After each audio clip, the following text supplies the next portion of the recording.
वहां देश की में अब बात राम मंदिर चढ़ावा चोरी कांड की। जांच ज्यों-ज्यों आगे बढ़ती जा रही है, कई राज खुलते जा रहे हैं। जो कुछ सामने आ रहा है उससे हेराफेरी का दायरा भी बड़ा होता जा रहा है। ऐसे में सवाल यही उठ रहा है कि क्या राम मंदिर में जो कुछ हुआ उसे सिर्फ चढ़ावा चोरी कहा जा सकता है या फिर ये सुनियोजित कमीशन खोरी का परिणाम है। इसी सच का पता लगाने के लिए आज हम 5 एजेंसियों से जुड़ी हुई गड़बड़ी की जो जांच है वो आपके सामने ला रहे हैं। माना जा रहा है कि अब जो 5 तरह की जांच होगी उससे कई बड़े लोग नप सकते हैं।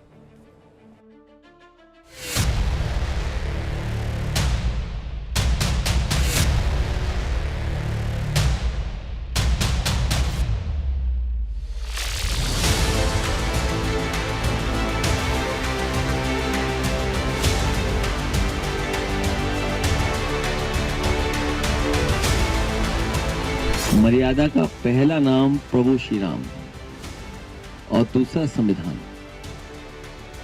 भारतीय जनता पार्टी ने दोनों को ही दगा दिया और उनके लिए खतरा तो ये कि दान या चंदा बंद न हो जाए।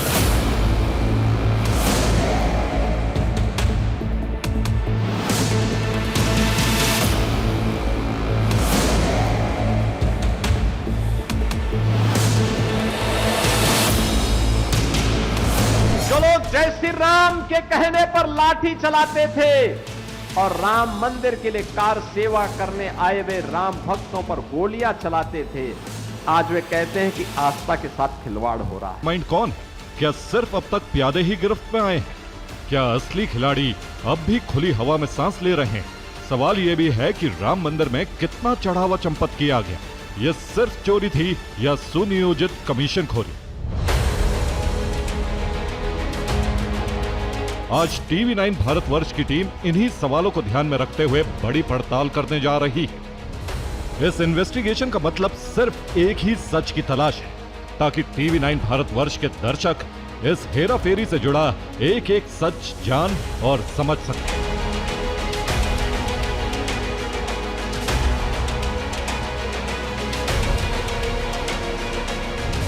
चढ़ावा चोरी कांड में एक साथ 5 जांच एजेंसियां क्यों जुड़ सकती हैं?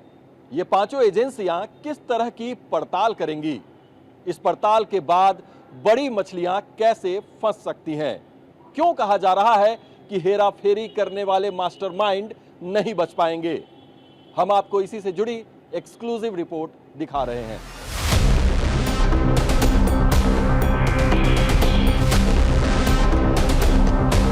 राम मंदिर में सिर्फ चढ़ावा चोरी ही नहीं हुई, बल्कि मंदिर जमीन खरीद में घोटाले के भी आरोप हैं। यानी एक साथ 2 तरह की गड़बड़ की गई। पहला चढ़ावा चोरी और दूसरी जमीन खरीद में धांधली।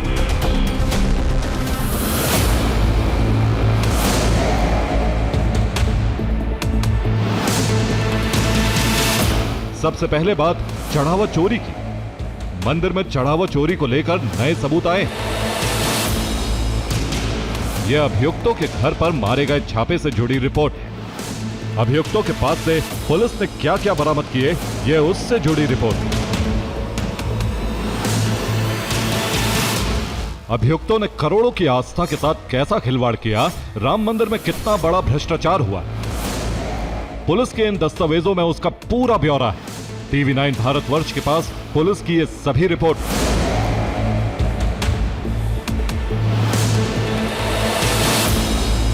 छापेमारी और बरामदगी को लेकर पुलिस की इन रिपोर्ट्स में क्या है, हम आपको यही बताने जा रहे हैं।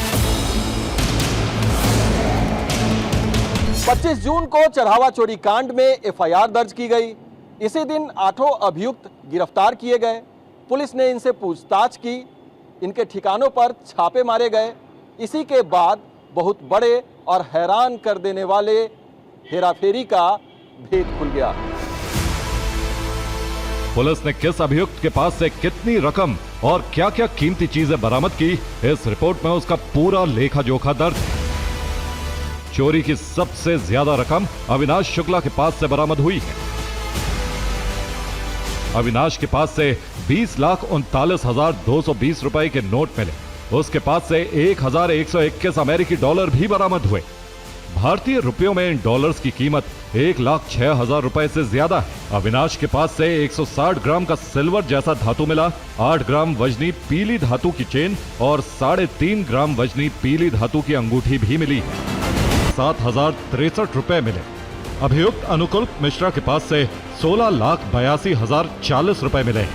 लवकुश मिश्रा के पास से 14,25,000 रुपए।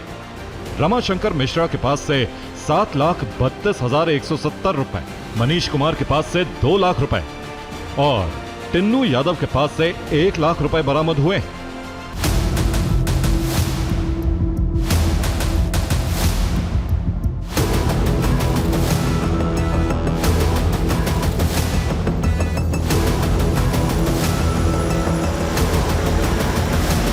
आरोप है कि ये तो वो रकम है जो पुलिस को बरामद हुई। चढ़ावा चोरी करने वाले अभियुक्तों ने इसके दम पर कई बेशकीमती प्रॉपर्टी खड़ी कर ली। एसआईटी और पुलिस अब इनकी भी जांच कर रही है ताकि ये पता चल सके कि असल में आस्था के साथ जो खेल किया गया वो कितना बड़ा और खतरनाक है।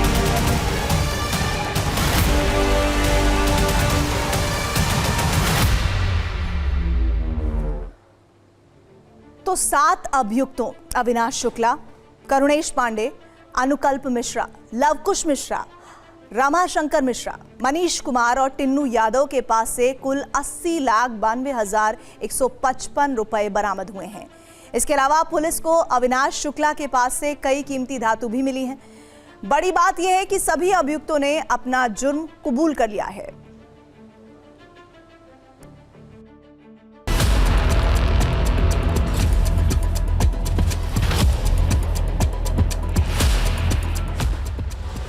गिरफ्तार अभियुक्तों ने कितनी बड़ी और कैसी धांधली की, इसकी संपूर्ण रिपोर्ट हम आपको दिखा चुके हैं। ये वो सच है जो पुलिस के रिकॉर्ड में दर्ज है। अब हम आपके सामने उस गड़बड़ी का सच रखने जा रहे हैं जो कथित रूप से जमीन खरीद में की गई। इसे ध्यान से देखिए, ये राम मंदिर जमीन खरीद से जुड़ा दस्तावेज है। 18 मार्च 2021 को एक ही दिन में एक ही जमीन की 2 बार रजिस्ट्री हुई, यानी एक ही दिन में एक ही जमीन को 2 लोगों ने खरीदा। कुसुम पाठक ने सुल्तान अंसारी और रवि मोहन तिवारी को 2 करोड़ में जमीन बेची। तब सर्कल रेट 5 करोड़ 79 लाख था, यानी जमीन बाजार के भाव से कहीं ज्यादा कम कीमत पर खरीदी गई। 18 मार्च को ही यानी उसी दिन उसी जमीन की दूसरी बार रजिस्ट्री हुई। ये रजिस्ट्री राम जन्मभूमि ट्रस्ट के नाम पर हुई। ट्रस्ट को जमीन बेचने वाले थे सुल्तान अंसारी और रवि मोहन तिवारी, वही 2 लोग जिन्होंने ये जमीन कुसुम पाठक से 2 करोड़ रुपए में खरीदी थी और चंपत राय को 18 करोड़ 50 लाख की बेची। यानी 16 घंटों में जमीन की कीमत में 16.5 करोड़ का अंतर आ गया। सर्कल रेट 5 करोड़ 79 लाख था, लेकिन ट्रस्ट ने इस जमीन को कहीं ज्यादा कीमत पर खरीदा। ऐसे में कहा जा रहा है कि बाजार से महंगे रेट पर जमीन खरीदकर ट्रस्ट से जुड़े लोगों को लाभ पहुंचाया गया।